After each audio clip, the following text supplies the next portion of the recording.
Fala, Esmigo, tudo bem contigo? Espero que sim, hein? Sou o John, professor de Química do Colégio Equação Certa, e estou aqui para fazer contigo a questão número 123 do nosso simulado. Vamos lá.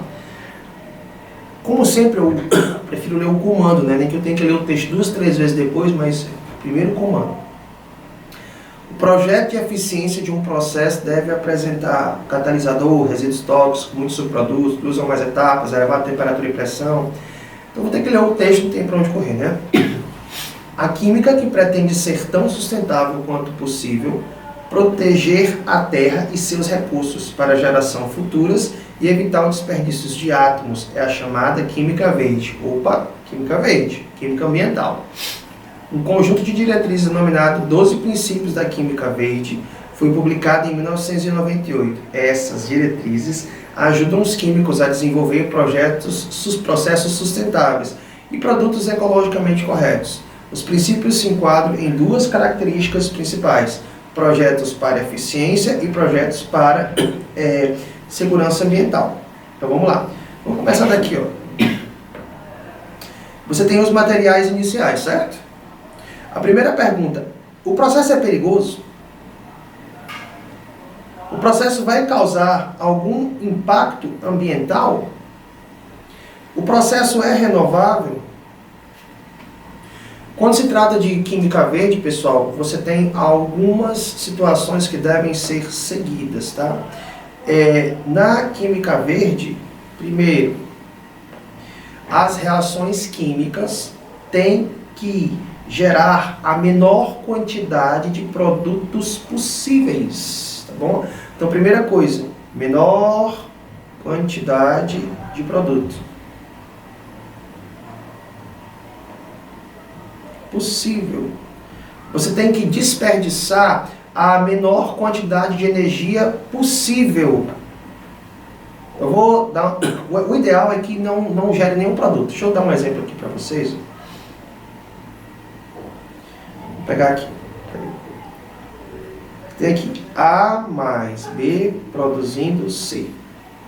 A mais B produzindo C mais D. A primeira equação, ela quimicamente ambiental, falando, né, ela é mais segura e ambientalmente melhor, porque ela só gera um produto. A segunda já não é, ela gera dois produtos. Então, quanto menor a quantidade de produtos gerada for, melhor. Segundo, então, primeira coisa, gerar menor quantidade de produtos, né? Ou seja, eu quero gerar apenas o produto principal, não quero gerar subprodutos.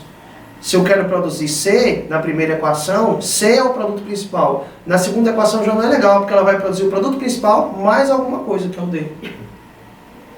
Tá bom? Então, primeiro, produzir a menor quantidade de produtos possíveis. No caso, gerar só o produto principal. Se for produzir algum produto, esse produto produzido é seguro? Causa algum impacto ambiental?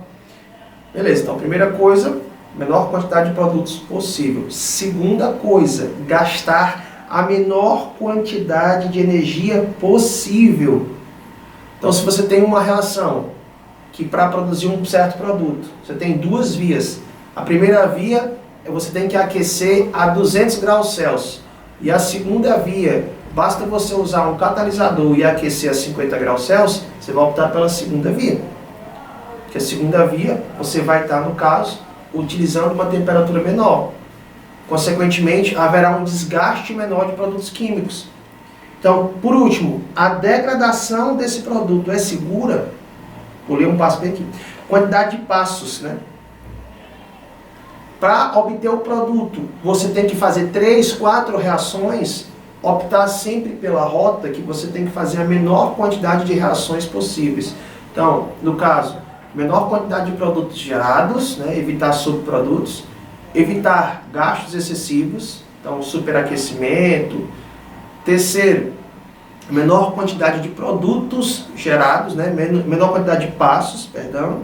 E quarto, a degradação, se tiver subproduto, se essa degradação é segura. Então vamos lá. O projeto de eficiência de um processo. Eu ler um texto aqui com vocês, a gente já leu, né?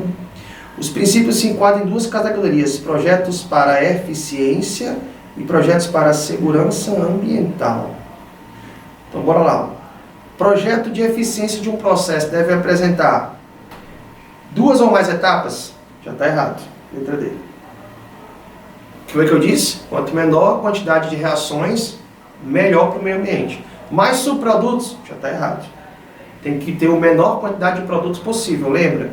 Equação 1 e equação 2. Qual é a melhor? Equação 1. Por quê? Só gera um produto. Letra E. Elevada a temperatura e pressão. Não, vou estar gastando muito dinheiro, queimando muito combustível fóssil para poder atingir altas temperaturas. Resíduos tóxicos? Esse também não é. Então, no caso, catalisador. O que o catalisador faz? Diminui a velocidade da reação, diminui a energia de ativação, aumentando a velocidade. Se ele aumenta a velocidade, ele vai diminuir o tempo de produção. Eu vou gastar uma quantidade menor de produtos. Então eu vou estar tendo uma economia financeira, uma economia energética e provavelmente vai ter uma rota que eu vou gastar uma menor quantidade de reagentes químicos. Portanto, me trará uma maior economia ambiental. Gabarito, letra A. Beijo pessoal, até a próxima. Valeu!